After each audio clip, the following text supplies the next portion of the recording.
Adventures of Sam Spade, Detective. Sam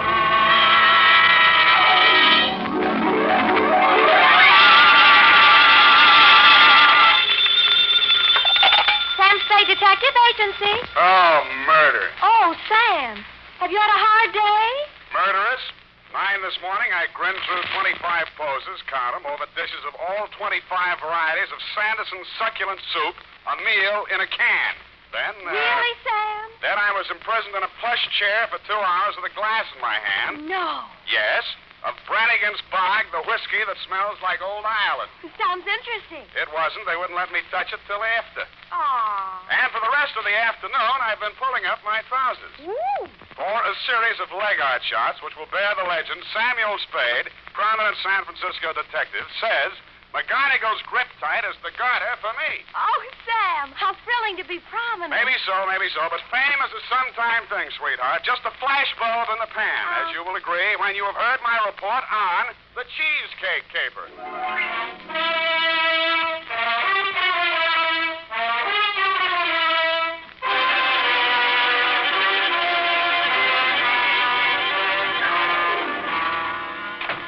I ought to be in pictures. Oh. I'm beautiful to see. Oh, Sam. It was a photography caper? Yes, and as it developed, it was a snap. Does that make you shudder? Oh, Sam. Well, have you got any photography jokes? No. All right, then. We just saved 30 seconds. And, by the way, Miss Perrine, statistics prove that 9 out of 10 private secretaries have the pencil ready when the boss comes in. Why do you always have to be number 10? Well, I'm ready, Sam. Here's the pencil. and That's I've better. Got... 2, Homicide Division, San Francisco Police Department. Attention, Lieutenant Kelsey from Samuel Spade, license number 17596. Subject, the Cheesecake caper, dear Kelsey. Down. Cheesecake, to me, was something that cost 25 cents on the a la carte side of a menu up until now.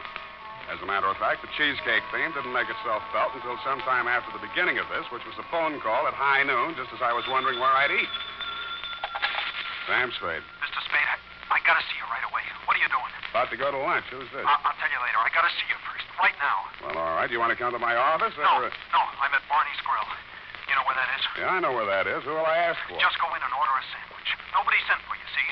You just come in for lunch. I just go... let me get this straight now. You hiring me? Yeah, $50 in it for you, Spade. All I got. But remember, you don't know nothing about it, see?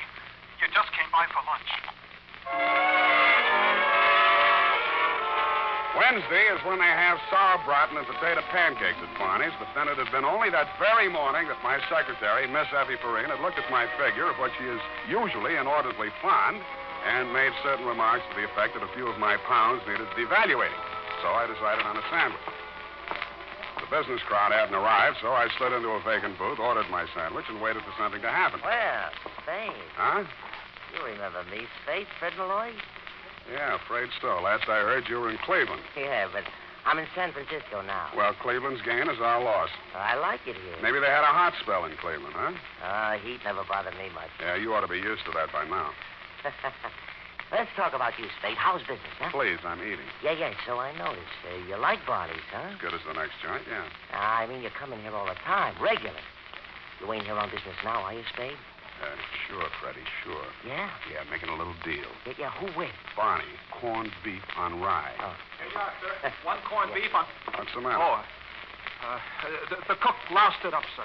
You said rye, didn't you? This here's wheat. Well, that's all right. Here. No. I'll fix it up, sir. Only take... Forget it. I said wheat's all right. Now, how about a cup of coffee, and I'm all set. Denny.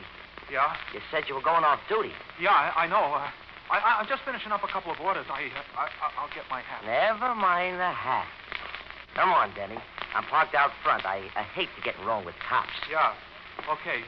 Tell the boss I already told the boss. Get going. So long, Spade. Just stay there and enjoy your sandwich, sir. Yeah, so long. The waiter, of course, was the guy who'd called me, a white-faced young kid sweating with his black tie up under his left ear. They walked outside and got into a car parked in front of the restaurant. Of all things, a limousine with a liveried chauffeur. I watched through the front doors. It pulled away, picked up the license number, and called the Department of Motor Vehicles. The car belonged to Mike Sheldon, known to the voters of the North Beach section as Uncle Mike, a white-haired, jolly-faced gentleman of dubious means and still more dubious methods who had something to do with politics. What he had to do with a weasel like Freddie Malloy, much less a poor waiter boy at Barney's, was something to ponder. I sidled back to my booth and attacked the corned beef on wheat. My teeth, instead of going all the way through the sandwich, which is the way I like it, struck something firm and unyielding. I pulled from between the lettuce and the bread a wax paper envelope. Inside was a $50 bill and a small photograph of a blonde. Denny, the waiter, had scribbled 3 words in the corner of it. Find this girl. You care for some more coffee, sir? I got plenty more. Yeah. Bring the pot, will you? And, waiter. Yes, sir? This, Denny, the kid who was just here, what's his last name? Denny? It's Weston. Denny Weston. Yeah, okay. Where's he live, you know? Well, I'm not sure. I think he has an apartment out around Larkin Street somewhere, but I'm not sure. Is he a funny kid? Yeah, what's funny about him? Well, I mean, working as a waiter in a joint like this when his sister had all that dough living in that Knob Hill apartment and all, you know. Who's his sister? Monica Weston. You must have heard of her. Used to be a dancer in some joint over in North Beach. Well, I don't get around much anymore. Well, you saw the papers, didn't you? She was in the papers? Yeah, committed suicide. Denny nearly went off his rocker. Wait a minute. Look, is this here his sister? Oh, let me see. No. Monica was a redhead. This here's a blonde. Well, I'd better get you that coffee while it's out. Be right with you. I examined my sandwich for further clues, found nothing except corned beef, so I put it back together and began to eat it while I scrutinized the picture of the blonde. A nice-looking girl in her 20s, no scars, birthmarks, buck teeth, or anything else to set her apart from roughly 25,000 other blondes in San Francisco. There were a couple of points, though. The picture was about 2 inches square, showing her head and shoulders, and her hand was up to her face as if she was surprised at something near the camera. On one of her fingers was a ring, which I couldn't quite make out. On the back of the picture were the letters L-P. Now, this was probably the credit stamp of some professional photographer. I abandoned my sandwich, thumbed through the yellow section of the phone book, and stifled a cry of triumph as I discovered the firm of Leonard and Perkins, photographers, with an office on Bush Street, where forthwith I went. No, I'm sorry, Mr. Spade. I don't think we did that here. You're sure that's not your mark on the back, Mr. Leonard? Oh, positive. And anyway, that's not the kind of work we do. Looks like an outdoor flash shot. Ours is all studio stuff. Funny trimming it down like that. Trimming it down? Yeah, this is probably a standard 8x10. Someone just cut the center out of it. Thanks very much. Bye. So I went to the telephone book again, but instead of looking for the L-P as the front initials of the firm, I looked for them in the middle, since both ends of the photographer's credit stamp were trimmed off. And I ran across an outfit called Cal Pictures on Harrison Street.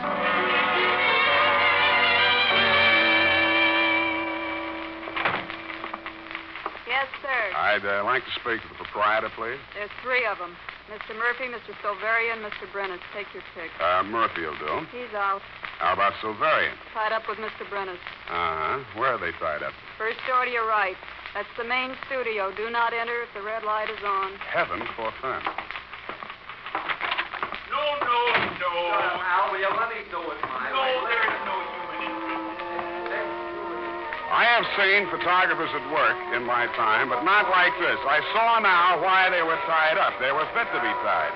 In the middle of the studio was a mass of equipment that looked like a cross between the Palomar telescope and an atom smasher, with what seemed to be a stretched-out accordion on the bottom.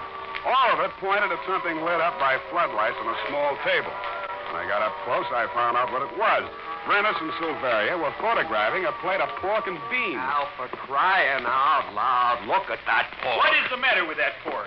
What's the matter with it? It just lies there. What do you expect it to do, Shammy? Excuse me, fellas. When did we hire you? You didn't. I only wanted to... don't pay any attention to him, I'm not. John. Now, come on, focus. Focus. Now, what's the use? Let- Why waste the shot? You know what he said? The pork's got to have get up and go. Get up and go. It's got to look succulent. It's got to look married to those beans. What do you want me to do? Sprinkle it with orange sauce? Look, fellas, I really don't want to interrupt. You're Honest, no but... good, Silveri. You know what they're going to run under the shot, don't you?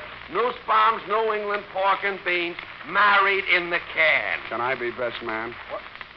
Okay, what do you want? I'm only Sam Spade, a private detective, trying to locate this girl here. What girl? Ever seen her? Sure. Where? Well, this is our shot. Look, you remember, Al, the cheesecake job the other night? Look at it. Oh, yeah. Cheesecake job? Down at the railroad. Yeah, that was for Norby's nifty nylon. You mean this girl's a model? No. She walked in front of the camera at just the wrong time and loused up the shot. We had to shoot it over. Yeah, we had a model with a pair of Norby's nylons on, see? well-known brand of stocking, and the idea was to stand her up next to a train coming down at the depot there. Then what we tried to do was get a shot of her fixing a guard, a lay guard, you know. Yeah. Surefire Yeah, with a stuff. lot of admiring glances from the crowd. Crowd, brand new idea, Yeah. real train, real station, real people. Human- Documentary. Yeah. Very- So Al sets up the camera and the model mixed with the garter, and I whistle to get the crowd's eye, and we set off the flash. But the dame here walked in front of the camera. However, it was not her fault. No, it's an awful nice kid. We Yeah, told her well, to drop by, we'd give her the shot. Great. Swell. What's her name? I don't know. Did she come by? Yeah, a couple of mornings ago. I gave her the print and the negative, too. Got any other copies of it?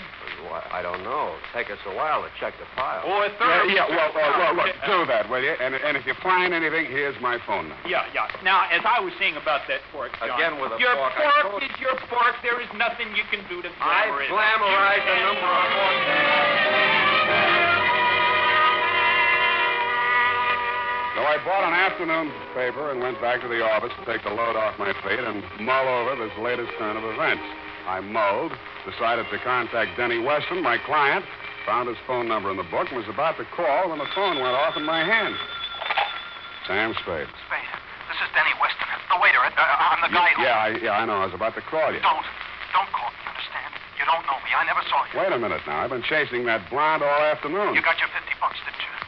What's the matter? Is Freddie standing there with a gun at your back? Shut up about Freddie. Okay, then let's talk about your sister Monica, or maybe this blonde you stuck in my corned beef sandwich. And don't let Freddie throw a scare into you. Hello. Hello, Denny.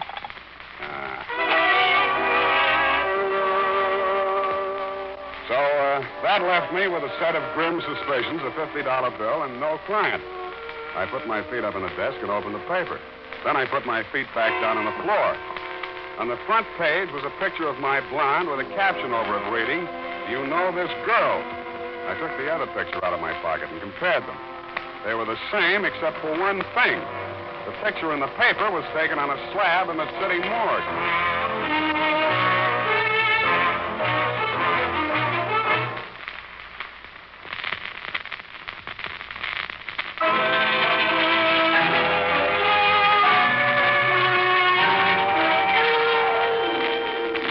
While putting my shoes back on, I read the article under the picture of my blonde. It was simple enough. She'd turned up in the bay near the yacht harbor an hour before with a bullet in her back. The paper said nothing about identification. It didn't have to. Knowing you as I do, Lieutenant, I realized if there had been anything on the body to identify it, the picture wouldn't have been in the paper.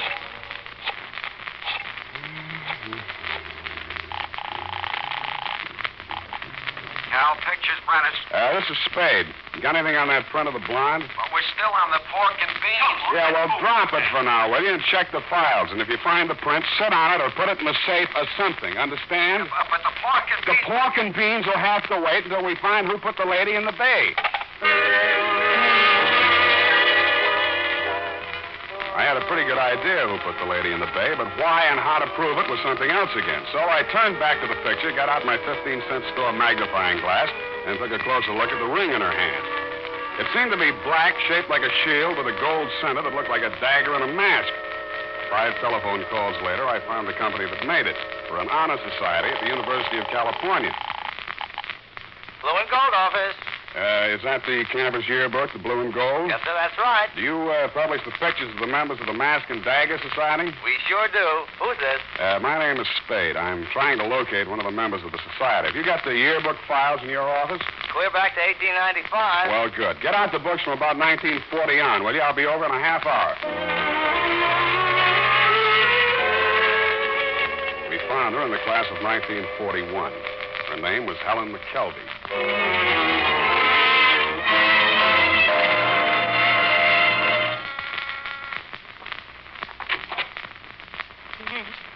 What is it? I understand a Miss Helen McKelvey lived here. No, I never heard of her. Now, wait a minute. I'm not going to hurt you. You're the landlady here, aren't you? I tell you, I don't know any McKelvey. Well, the city directory lists her at this address. It must be a mistake. No, I don't think Please, so. I don't know anything. I tell Come you. on now, sit down. Do you good to get it off your mind. There you are. Sit down. But I don't know anything. Well, look, that's not going to help any. I told you I'm on your side. Who are you? Sam Spade. I'm a private detective. Now, you know where Helen McKelvey is right now, I suppose. Yes. I do. Well, I'm trying to find out who put her there and why. Then what? I'll hang it on him if I can. That's why I'm here. Now, tell me, what did Helen have to do with Mike Sheldon? Come on now. Well, I don't know much about it. She was a lovely girl. It's strange, you know. She kept things to herself mostly. What kind of things? She was doing some kind of political work in the North Beach district. You mean she was working for Mike Sheldon? Oh, against him. Oh? They were trying to defeat him, expose his rackets and his gambling, and heaven knows what else he was involved in. Heaven knows indeed. She took it all so seriously. Petitions and leaflets and telephone calls. I see. I kept telling her she was working too hard and her health would go.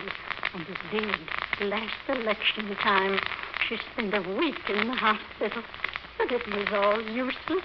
Sheldon was too big, too powerful. Why, he never even heard of her. I can guarantee he didn't know her by sight. I know. And then last week, a strange thing happened. I arranged for her to spend the weekend with my sister in Palo Alto. She came back Monday, terribly excited. Said at last she had a weapon against Mike Sheldon. What did she mean? I don't know. But it wasn't just Sheldon. It was his whole organization. She sounded crazy, like she was going to tackle them all by herself. Then what? She packed her suitcase and moved out to some hotel. She wouldn't say where. I was worried about her. I looked through her room afterward. That's when I found this clipping. Here. Last Tuesday's Chronicle. Does it help? Police seek motive in showgirl suicide. Investigation of circumstances surrounding the suicide of Monica Weston, nightclub dancer, moved into its third day without producing a reason why the girl apparently took her own life Friday night by leaping from a southbound train. Train! I took off to headquarters where, as you'll recall, Kelsey, we went over the file on the showgirl capers. You'll also recall we came up with nothing that wasn't in the newspaper. The girl had apparently climbed aboard the train at 3rd and Townsend, eased down the aisle to the end of the car where a porter had left the door open, and flung herself off on the straightaway stretch near South City, where the train hits it up around 70 miles an hour. She'd been pretty, unaccountably prosperous, and hardly a candidate for suicide. But nothing had turned up in her background to set her up as a candidate for murder, either. So that's where it stood. 2 dead young ladies and a missing cheesecake photograph of Norby's nifty nylons. Feeling this is enough for a day, I limped back to my apartment. I tossed my hat on the bed and started to pour myself a drink. Oh, you never want to do that, Spade. Huh? Oh, Freddie. Dumb stunt tossing your hat on the bed. It's bad luck. Yeah, that's not so bad, Freddie. Well, I expect to go home to a cold, empty apartment, and I find you. How about a drink? Oh, no, thanks. I didn't come to drink. Oh, how'd you get in? Walk under the door? Oh, in a gay mood, ain't you? I'm the cheerful type. Had a busy day, Spade? Oh, ran a few errands. You know, there's an ugly rumor running around town, Freddie. Huh? They're saying Uncle Mike Sheldon played sucker for this Monica Weston dame, that she was shaking him down and he got tired of it, what with the election coming up and all. Yeah? It's a fact. And they say she didn't commit suicide at all. Well, where'd you hear this? In Union Square while I was feeding the pigeons. You think I'm kidding, huh? You think I'm kidding? Now, wait. You know what happens to boys who play with guns, Freddie. Shut up.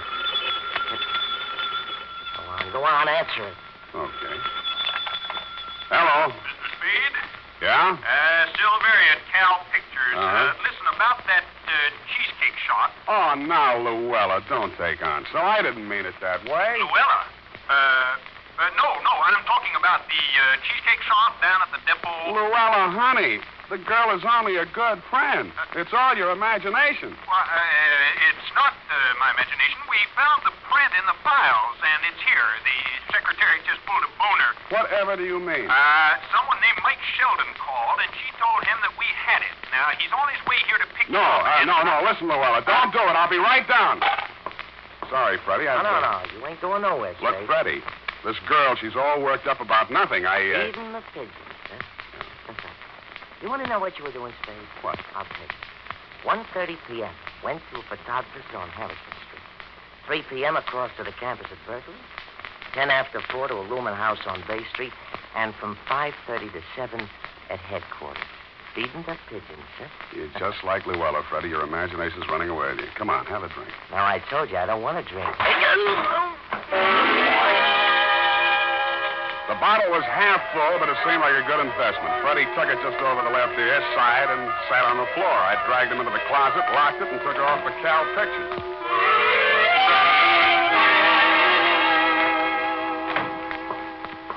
All right, Al, have it your way. Well, if we lose a News Farm New England bean account, don't come sniveling to me. Where's the picture? Hello, Spade. Oh, come on, John. Now focus down on it. Let's get this thing. The beans.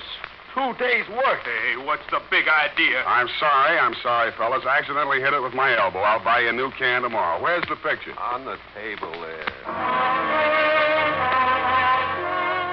I brought it over to the floodlight and looked at it. The blonde was in the foreground, blocking out the model with the garter, but the shot wasn't entirely worthless since directly behind her, about to get on the train, looking squarely into the camera, was Monica Weston, the dead showgirl, and with her, with his white mane a-flying, was you-know-who. Now, wait a minute. You can't barge in like Shut up. this.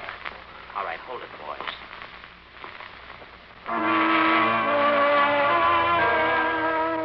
I ducked out of the circle of light as they came in, Sheldon first and 3 others. The gun in my hand made me feel better, but not much better. They closed the door, and the room was pitch dark again, except for the spot of light in the center. Okay, Spade, where is it? I know you're in there, Spade. You're a little late, Sheldon. We sent it to headquarters.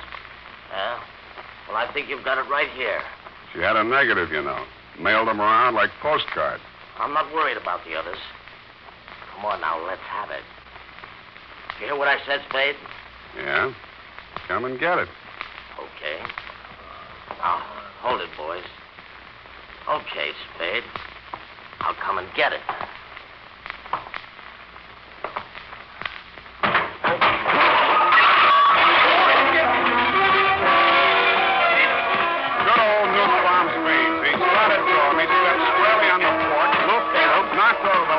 And we were all in the dark. I groped my way toward the door, came up against a shelf full of supplies when somebody rammed me by the skirt and the shelf went over. It sounded like a machine gun company on battle maneuvers. The mob hit the door in a rush, all that is except Sheldon, whom we found when we finally got the lights back on, trying to untangle himself from A, the floodlight stand, B, the table that had held the pork and beans, and C, 50 feet of light cable. Silveria was sitting in the middle of everything, sobbing softly. 3 brand new crates. $450 worth of flash. And our last can of nuts-bounce pork and beans.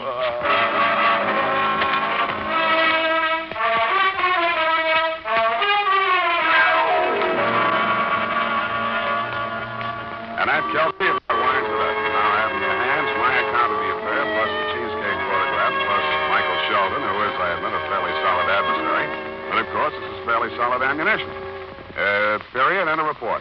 F, make an extra copy of that for Denny Weston, if and when he ever comes out of that hole he ducked into when Sheldon started making with a threat. Oh, if I'd had the least notion you were in such peril, I'd been worried to death. The peril didn't start until the next day, sweetheart. The next day? Yeah, that's when Brennis looked at me, squinted, and said, you know, Al, this guy's got just the face for Brannigan's Bog, the whiskey that smells like Old Ireland. Oh, how awful. A fate worse than death, sweetheart, but that is all behind me, while directly in front of you is, of course, the... Because I... Yes, sir. I'll have it right away. The blonde, Sam. Yeah? What was she trying to do with a picture of Uncle Mike with the other girl at the station? You mean, why didn't she go to the police like any normal human being? Uh-huh. Well, it's hard to say, F. She was really a sincere reformer.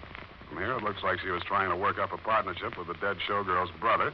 Maybe put the squeeze on Uncle Mike and force him to come across with names, numbers, and salaries of the members of his graft machine. Besides, What? she was a woman. Come here. A mad, unpredictable, illogical creature. Oh, Sam. Effie Perrine, the non-alcoholic secretary that contains lanolin. Well, that's better than Brannigan's Bog, the whiskey that smells like Old Ireland. Good night. Sure, that's a fine and broth of a girl you are, and I'll be saying good night, sweetheart.